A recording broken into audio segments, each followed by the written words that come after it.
જોઈએ એક વાર નહીં, બે વાર નહીં, જેટલી વાર મળે એટલી વાર આશીર્વાદ લઈએ એટલા ઓછા છે અને આશીર્વાદ એ જ જીવનમાં ઘણું જ મોટું કામ કરે. ભગવાન કી અડધાય હાથ ઊંચા કર્યા અને અડધાય ન કર્યા.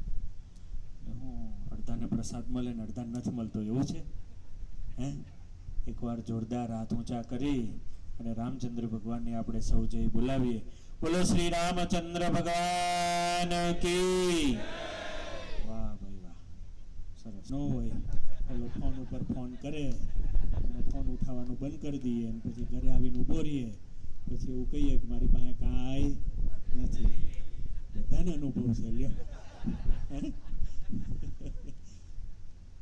ખૂબ સુંદર પૂજ્ય શાસ્ત્રી સ્વામી શ્રી સ્વામી પૂજ્ય રામ સ્વામી, મારી સાથે પધારેલા વિરસત મંદિરના કોઠારી પૂજ્ય જ્ઞાન પ્રકાશ સ્વામી, આપણા વાસુદેવ ભગત છે ને, જોરદાર ભગત આપણે હે.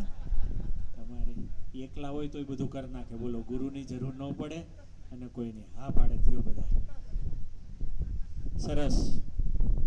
મંદિર જો આપણે છીએ, મંદિર છે તો આપણી પેઢીઓ છે, મંદિર છે તો આપણા સંસ્કારો છે, મંદિર છે તો આપણો ભવિષ્યનો વારસો છે, અને મંદિર છે તો આવી સત્સંગ કથા વાર્તા છે, અને મંદિર છે તો આવા સંતો આપણા ગામમાં આવે છે.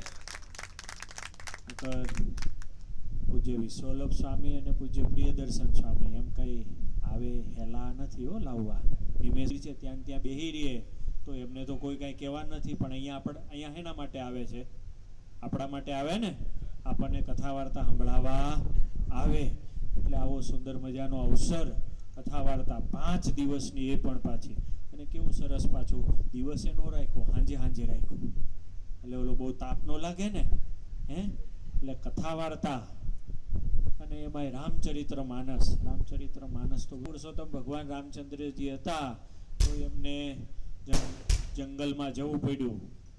14 વર્ષનો વનવાસ થયો, બધાના મેણા સાંભળવા પડ્યા અને બધાનું સહન કરવું પડ્યું, રાવણની સામે લડવું પડ્યું. સંઘર્ષ પડે એટલે આપણે દુઃખ આવે, સુખ આવે, થોડુંક ઓછું, થોડુંક વધારે, થોડુંક સારું, થોડું નરસું, થોડોક તડકો, થોડોક છાંયો, તો આપણે પણ બધાએ સહન કરવાનું. આ એક વાત છે.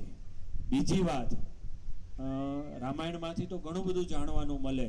જો વિભીષણ હતા તો સરસ સંજોગ આપ્યા, આવા સરસ મજાના સંતો આપ્યા છે, વડતાલ ધામથી ને પીજથી ને હરિનગરથી અહીંયા પધારીને 5-5 દિવસ અહીંયા રહી અને આપણને કથા વાર્તા સંભળાવે તો આપણે એનો સદુપયોગ કરવો જોઈએ. આમ તો આ મનુષ્ય દેહ મળ્યોની જ મોટી વાત છે. જો આપણને આ કાન મળ્યા, કાનમાં ન સંભળાય તો અમારે એક ડ્રાઈવર છે વડતાલમાં, અમે જ્યારે લઈને નીકળે ને ડ્રાઈવર અમારા ભાગમાં આવે એટલે અમે કહીએ કે આ જગ્યાએ જવાનું છે તો એને સંભળાતું જ નથી. હવે અમારું લોકેશન એને કેવું કેમનું, પછી હાથેથી ઈશારા કરવા પડે. ભગવાને આપણને, અને ક્યારેક તો એને ખબર નહીં હું અમે કેટલું બધું બોલી નાખીએ, તો એને રીતે આપણને મનુષ્ય જન્મ મળ્યો એનો સદુપયોગ કરવો જોઈએ. સદુપયોગ અને દુરુપયોગ હું એ કહું. જો આ નાનો છોકરો બેઠો છે ને, શું નામ તારું હે? હરિયક્ષ જેવો એક છોકરો હતો અને દરરોજ મિંડોળની સ્કૂલમાં ભણવા જાય, દરરોજ ડેલી જાય. એટલે શરૂઆતનું જૂન મહિનામાં સત્ર ચાલુ થયું, જૂન જુલાઈ 2-3 અમે બોર્ડમાં લખીને વ્યાખ્યા સમજાવી હતી, પણ એમાંથી મને થોડુંક એવું જાણવા મળ્યું કે સાહેબ આ તમે જે ફૂટપટ્ટી રાખો છો ને, એ ફૂટપટ્ટીમાં જે તમે લાઈન દોરી કરવા માટે ને એના માટે એનો સદુપયોગ કહેવાય, અને પછી જે તમે એનો છૂટો ઘા કરો છો ને એ એનો દુરુપયોગ થયો કહેવાય. સાહેબ બરાબરના એ થયા. જે એને મચડો છો ને એ એનો દુરુપયોગ થયો કહેવાય.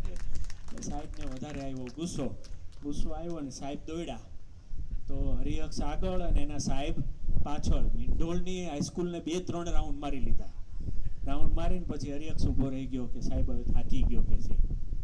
તો કે હરખી વ્યાખ્યા સમજાવતો હોય તો આવી કથા હાલતી હોય ને આપણે ઓલાએ કીધું કે સ્ત્રીના કાનમાં પુરુષના કાનમાં શું ફરક, તો કે પુરુષ છે ને આ કાનેથી સાંભળે અને આ કાને, બોલો તો ખરા, આ કાનેથી અને આ કાને.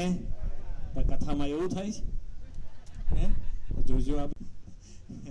એટલા માટે ભગવાને આપણને સરસ આવો મજાનો અવસર આપ્યો છે.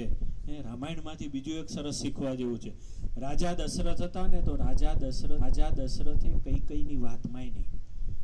નહીં તો એને મળવું પડ્યું છે કઈ કઈની વાતમાંય નહીં તો એને મળવું પડ્યું. અને દેવ સ્વામી મુખ્ય કોઠારી શ્રી આવવા એટલે મને હમણાં હું અહીં પહોંચવા આવ્યો તો આવી રીતે સરસ કથા વાર્તાનો લાભ આપે એ પણ બહુ મોટી વાત છે.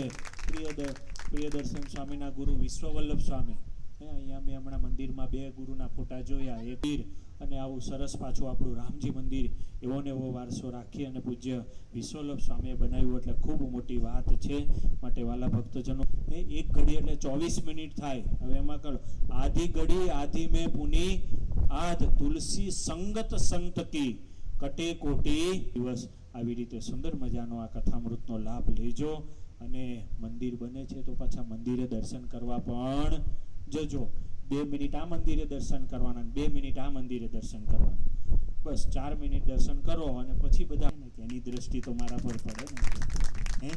એટલી સરસ મજાની વાત કરી. એટલા માટે દરરોજ એકવાર મંદિરે આવું અને હાથ જોડીને કહેજો હું ભગવાનને પ્રાર્થના કરું છું. તમે સાંભળજો અને ભગવાનને પ્રાર્થના કરજો. આમ એણે પ્રાર્થના કરી કે હે ભગવાન, મારા પતિ છે એ હંમેશા દૈનિક પ્રાર્થના હોવી જોઈએ. એટલા માટે આજે સુંદર મજાનું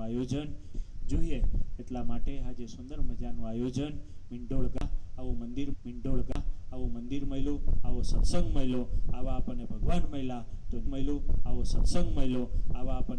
મળ્યા તો નિયમિત એમનું સેવન કરીએ. તો અતિ વ્યસ્ત છે.